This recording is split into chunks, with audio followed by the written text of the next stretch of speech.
اما بعد صفحہ نمبر 229 سورہ الرعد سورہ نمبر 13 آیت نمبر 35 صفحہ نمبر 229 کی آخری سطر ہے۔ اعوذ باللہ من الشیطان الرجیم بسم اللہ الرحمن الرحیم مثل الجنة التي وعد المتقون تجری من تحتها الانہار اکلها دائم وظلها تلك عقبى الذين اتقوا وعقبى الكافرين النار۔ مثل الجنة التي صفت اس جنت کی وعد المتقون جس کا وعدہ کیا گیا ہے متقین سے، مثل صفت حال الجنت التي اس جنت کی جس کا وعدہ وعدہ کیا گیا ہے المتقون متقین سے، تجری جاری ہیں بہتی ہیں من تحتہا اس کے نیچے سے الانہار نہریں، اکلھا دائم اس کے کھانے اس کے ثمرات جو ہیں دائمی ہیں ہمیشہ رہنے والے ہیں، وظلھا اور اس کا سایہ اس کے پھل اور اس کا سایہ ہمیشہ رہنے والا ہے۔ تلک عقبی الذین اتقوا یہ انجام ہے ان لوگوں کا جنہوں نے تقوی اختیار کیا، جو متقی ہوئے پرہیزگار ہوئے، وعقبی الکافرین اور انجام کافروں کا النار آگ ہے۔ اسے پچھلی آیت میں اللہ سبحانہ وتعالیٰ نے فرمایا تھا لہم عذاب فی الحیات الدنیا ولعذاب الآخرۃ اشق، ان کے لیے دنیا کے اندر بھی عذاب ہے کفار کے لیے، اور آخرت کا عذاب بہت زیادہ سخت ہے، وَلَعَذَابُ الْآخِرَةِ أَشَقُّ وَمَا لَهُم مِّنَ اللَّهِ مِن وَاقٍ اور اللہ سے کوئی بچانے والا نہیں۔ تو اللہ سبحانہ وتعالیٰ نے قرآن مجید کے اندر یہ اسلوب رکھا ہے، جہاں جہنم کا تذکرہ وہاں جنت کا تذکرہ، جہاں ڈرایا گیا وہاں پہ خوشخبریاں بھی دی گئیں، جہاں خوف وہاں بھی امید بھی۔ تو اب پہلے بتا دیا کہ ان کے لیے عذاب بڑا سخت ہوگا قیامت والے دن، جو اللہ کی بات کو اللہ کے پیغمبروں کی دعوت کو نہیں مانیں گے۔ اب جو لوگ مان لیتے ہیں اور پرہیزگاری کرتے ہیں ان کا انجام بیان فرمایا کہ مثل الجنت التي وعد المتقون، متقی لوگ یعنی جو پرہیز کس کو کہتے ہیں؟ اللہ کے احکامات کی پابندی منہیات سے رکنا، یعنی اللہ کی تابع فرمان برداری، اللہ کے تابع فرمان ہو جانا۔ تو ایسے متقین کے لیے جو صفت ہے اس جنت کی، جو جنت جس کا ان سے وعدہ کیا گیا کہ تمہیں جنت ملے گی، اس کی صفت یہ ہے کہ اس کے نیچے سے نہریں بہتی ہیں۔ اکثر قرآن مجید کے اندر اللہ سبحانہ وتعالیٰ نے جنت کا تذکرہ کیا تو ساتھ نہروں کا تذکرہ کیا ہے، تجری من تحت الانہار، بڑی خاص نہریں، کوئی معمولی بات نہیں، جنت کا تذکرہ ساتھ نہریں بہہ رہی ہیں اس کے نیچے سے۔ نبی کریم صلی اللہ علیہ وسلم نے فرمایا جب تم اللہ سبحانہ وتعالیٰ سے سوال کرو تو جنت الفردوس مانگا کرو، جنت الفردوس مانگا کرو۔ جنت میں سب سے اعلیٰ مقام جو ہے وہ کون سا ہے؟ جنت الفردوس، اور یہ جنت الفردوس کے اوپر رحمان کا عرش ہے، اور اسی سے جنت کی جو نہریں ہیں وہ پھوٹتی ہیں، وہاں سے چشمہ پھوٹتا ہے نہروں کا، یعنی منبع جو ہے وہ کہاں ہے؟ جنت الفردوس میں۔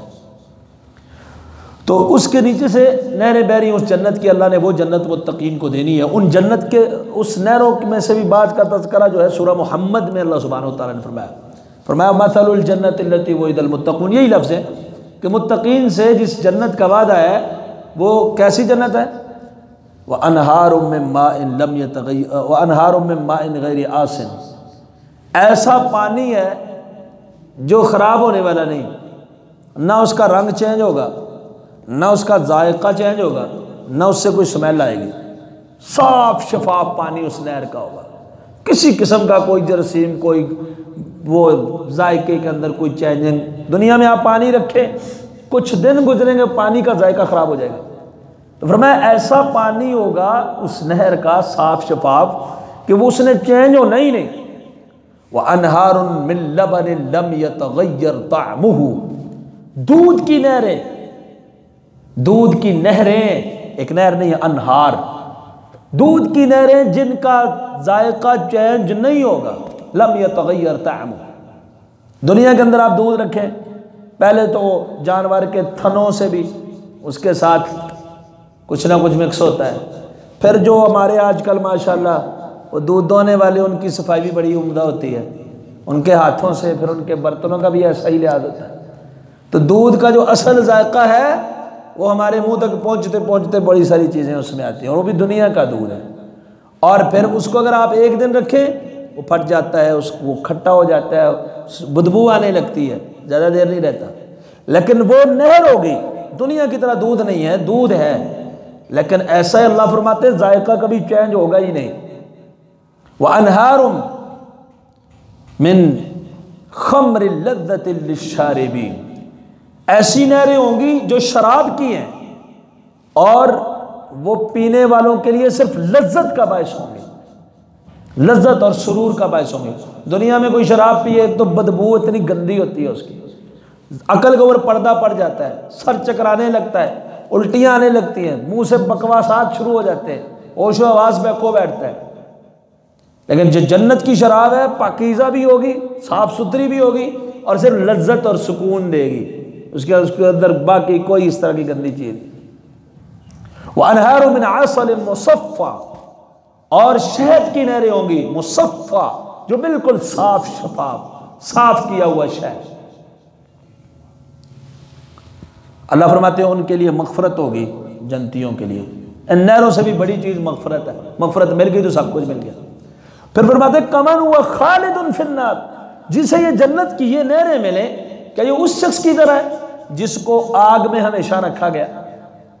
وَسُقُوا مَاءً حَمِيمًا، اور یہاں دودھ ہے، پانی ہے، شراب ہے، شہد ہے، وہاں ان کو کھولتا ہوا پانی پلایا جائے گا، فَقَطَّعَ أَمْعَاهُمْ، ان کی جو ہے آنتنیاں جو ہے وہ ٹکڑے ٹکڑے کر دے گا، وہ پیئیں گے، اندر کا سارا نظام ہی قطع ہو جائے گا۔ کیا وہ اور وہ جو دودھ پئیں، پانی پئیں، شہد پئیں، شراب پئیں، وہ برابر ہو سکتے ہیں؟ کبھی بھی نہیں برابر ہو سکتے۔ تو یہاں پر فرمایا جس جنت کے کا تذکرہ ہے اس کے اندر نہریں بہہ رہی ہیں، اس کے نیچے سے نہریں بہہ رہی ہیں۔ فرمایا اکلھا دائم، اس کا پھل دائمی ہے، نہ ختم ہونے والا، کبھی بھی اس کے اندر کمی نہیں، قحط نہیں، کچھ نہیں آئے گا، اور اس کا سایہ بھی ہمیشہ ہمیشہ والا ہے۔ نبی کریم صلی اللہ علیہ وسلم نماز کسوف پڑھا رہے، نماز کسوف، چاند گرہن، سورج گرہن، خسوف یا کسوف، آپ صلی اللہ علیہ وسلم دوران نماز، آپ اللہ کے پیغمبر ہیں، اللہ آپ کو مشاہدات کروا دیتے، دوران نماز آپ آگے بڑھے اور پھر پیچھے ہٹ گئے۔ نماز کے بعد صحابہ نے پوچھا اللہ کے رسول آج آپ کی ایک کیفیت دیکھی ہے، صحیح بخاری کی حدیث ہے کہ آپ نماز کے دوران آگے بڑھے ہیں اور پیچھے ہٹ گئے ہیں۔ تو اللہ کے رسول صلی اللہ علیہ وسلم نے فرمایا اللہ نے مجھے جنت دکھا دی گئی، یا میں نے جنت دیکھی، یا اریت الجنہ، مجھے جنت دکھائی گئی، اللہ نے مجھے جنت دکھائی۔ پھر جنت کے پھلوں کا ایک گوشہ میں نے دیکھا، وہ گوشہ جو ہے وہ گچھا، میں نے چاہا کہ اسے پکڑ لوں اور پھر میں پیچھے ہٹ گیا۔ اگر میں اس کو پکڑ لیتا، لے لیتا، دنیا جب تک باقی ہے تم کھاتے رہتے وہ ختم نہ ہوتا۔ ایک گچھا جنت کے پھل کا اللہ کے رسول فرماتے ہیں اگر میں لے لیتا اور تم سارے کھاتے رہتے جب تک دنیا باقی ہے، جب تک صحابہ باقی نہیں، جب تک دنیا باقی ہے، یعنی دنیا کے آخری انسان تلک سارے کھاتے رہتے، وہ ایک خوشہ، ایک گوشہ، ایک گچھا بھی ختم ہونے والا نہیں۔ اکلھا دائم، جنت کے پھل جو ہیں وہ ہمیشہ والے۔ قرآن جی نے اللہ تعالیٰ نے سورہ فاقہ میں کیا فرمایا؟ وفاکہۃ کثیرہ، بڑے پھل ہیں، لا مقطوعۃ ولا ممنوعہ، نہ وہ کبھی ختم ہوں گے نہ روکے جائیں گے، کسی کو روک تھام نہیں ہوگی۔ آج تو بڑے بڑے کتے رکھے ہوتے باغوں میں، روک تھام ہے، چوکیدار رکھے ہوئے، پہرے دار رکھے ہوئے، وہاں اللہ کی طرف سے جو ہے اس میں روک تھام نہیں ہے، اور بڑے بہترین قسم کے پھل ہوں گے۔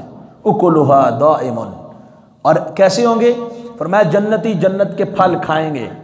دنیا میں انسان کو بھوک لگتی ہے تب بھی کھاتا ہے، حاجت ہوتی ہے تب بھی کھاتا ہے، لذت کے لیے بہت کم لوگ ہیں جو کھاتے ہیں پھل فروٹ۔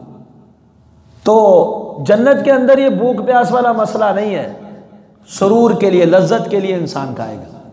اور اتنی پاکیزگی ہوگی، اللہ کے رسول صلی اللہ علیہ وسلم نے فرمایا جب جنتی جنت میں کھائیں گے تو ان کو پخانا نہیں آئے گا، ان کو پیشاب بول بھی نہیں آئے گا، براز بھی نہیں، یعنی بڑا چھوٹا کوئی پیشاب نہیں آئے گا، اور ان کو ناک بھی نہیں بہے گی، نزلہ زکام بھی نہیں آئے گا۔ بس ایک ڈکار لیں گے جب وہ کھانا وغیرہ کھائیں گے، اس کے ظاہر ہونے کا طریقہ کار یہ ہوگا کہ ڈکار لیں گے جس کی خوشبو بھی کستوری کی طرح ہو، کستوری کی طرح خوشبو پھیل جائے گی، اتنا پاکیزہ ماحول۔ تو اللہ تعالیٰ فرماتے ہیں اکلھا دائم وظلھا، اس کے سائے بھی ہمیشہ کے لیے، اس کے کھانے جو ہیں پھل وہ بھی ہمیشہ ہمیشہ رہنے والے ہیں، دائمی ہیں، ختم ہونے والے نہیں ہیں۔ تلک عقبی الذین اتقوا، یہ جو کچھ اللہ دیں گے یہ کن لوگوں کے لیے ہے؟ جنہوں نے تقوی اختیار کیا، یہ ان کا انجام ہے۔ وعقبی الکافرین النار، اور جو کافر ہیں جنہوں نے بات نہیں مانی ان کا انجام آگ ہوگا، نہ کوئی چیز ملے گی، کچھ نہیں بلکہ آگ، کھولتا ہوا پانی اور اس طرح کے زقوم کھانے، اور وہاں پر ہمیشہ کا جلنا ان کے لیے۔ بعد دفعہ سردی کا عذاب بھی، مختلف عذاب کی قسمیں ہیں۔ اللہ سے دعا اللہ عذاب سے محفوظ فرما کر جو متقین سے جنتوں کا وعدہ کیا ہمیں بھی وہ عطا فرمائے۔ سبحانک اللہم۔